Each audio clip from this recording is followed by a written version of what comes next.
The miracle of Bitcoin, in a sense, is that it has managed to maintain these important consensus parameters for 12 years now. It works, regardless of whether this person's been part of it or not.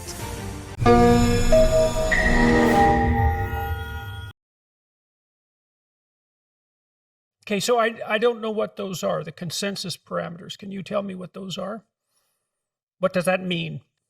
Basically, the main and most important rules according to which the network runs from the beginning. And one of them, perhaps the most important one... Like the Constitution.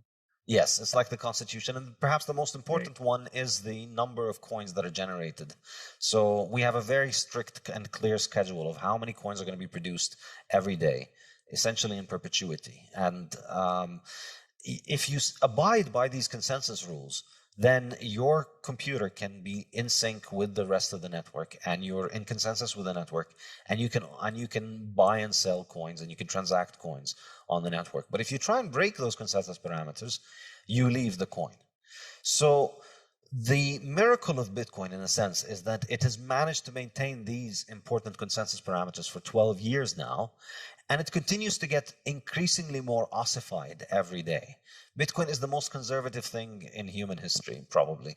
There's not going to be, it just continues to get harder and harder to change the constitution of Bitcoin, and nobody's been able to do it in 12 years. So that's kind of the superficial or broad picture explanation of those things. But you could also get into the software itself. It's a distributed network, so everybody needs to be in consensus with the network. And then if you end up breaking the rules, if you end up trying to change the rules, which a lot of people have tried to do, all that you will do is that you will end up with another Bitcoin that is out there competing on the market with the original Bitcoin, but you've got a lot less liquidity and you've got a lot less ability to compete. And we've seen many people try and do that.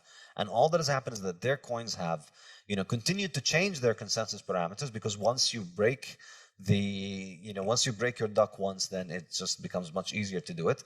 And they devolved into civil strife between participants on the network.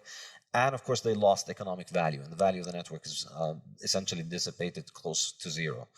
So Bitcoin continues to get stronger because it continues to demonstrate that it can do those few very simple technological tasks, and it can do them reliably, and it can do them according to the same rules that it has been doing them for 12 years. That's kind of the value proposition. It's immutable, it's decentralized, and the money supply is fixed.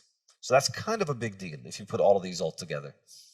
Right, and so it's hard for anyone to make a Bitcoin substitute that can catch up to it, because it's established a kind of primacy given its track history of reliability and its widespread distribution.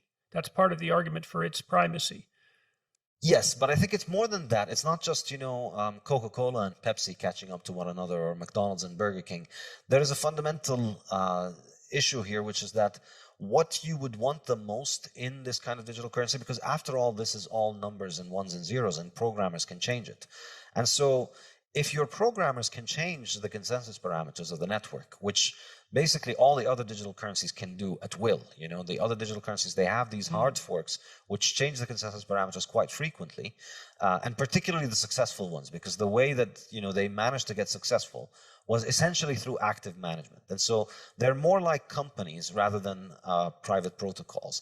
And the key thing is, as you said, there is a first mover advantage, but there's also the problem of the immaculate conception. If you make a new Bitcoin that's going to start from scratch, you break consensus parameters, or you start by imposing new consensus parameters, you're already not starting with that immaculate conception. You're already starting with the idea that there's somebody in charge. And so now it's not 200 coins, there's about 10,000 coins.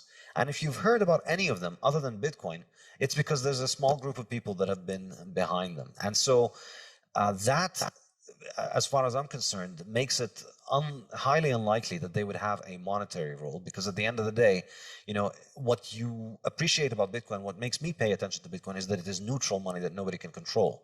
So you can see two banks in two different countries use Bitcoin, because that means they don't need to resort to their own legal system and their own central banks and their own regulators in order to carry out this transaction, because Bitcoin is just neutral.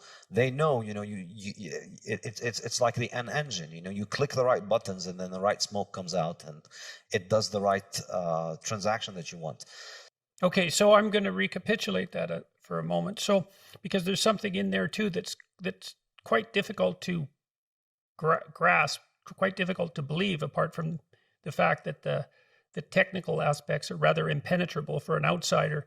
The way Bitcoin came about seems like a story that's virtually impossible to believe. You couldn't make it up, right? So this unknown engineer, Satoshi, anonymous, came up with this idea that no one else had ever had, implemented it online, anonymized it, and then vanished essentially without a trace. I mean, how much do people know about him? Are we sure he's who invented it? And what the hell was he up to? And why did this happen? And why should an outsider believe any of this? Because it does seem like the plot of a bad science fiction novel.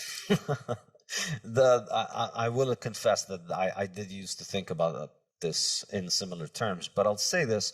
You use the wheel every day, but you don't know who invented the wheel. And we use a lot of things every day that you don't use them because you trust the guy who made them. You use them because they have a proven track record. You've spent your life seeing wheels working, and so you're willing to trust a wheel next time you get into a car. So I think, that's ultimately what... in a sense, it's kind of bad press for Bitcoin, but like a lot of things about Bitcoin, it actually ends up being illustrating its strength. Yes, this thing has a story that, a PR person would tell you, just don't bother, start doing something else with your life rather than try and sell this thing. And it doesn't need anybody to sell it. That's kind of the point. It doesn't have a story. It doesn't have a PR person. And the fact that it has this kind of ugly story where this person just came in and then disappeared, and who knows what happened? Nobody really knows. Maybe he died. Maybe he has other things to keep him busy. Maybe he's incapacitated in some way. But ultimately, it doesn't matter, because even if he were to come back today, he has no ability to control the network any more than you and I can control it. He can control the code that he runs on his computer. But at this point, the project has worked 10 years without him. So there's no reason why anybody in Bitcoin is going to defer to his judgment if he were to come back. But besides this, I think the key point is that it works regardless of whether this person is part of it or not.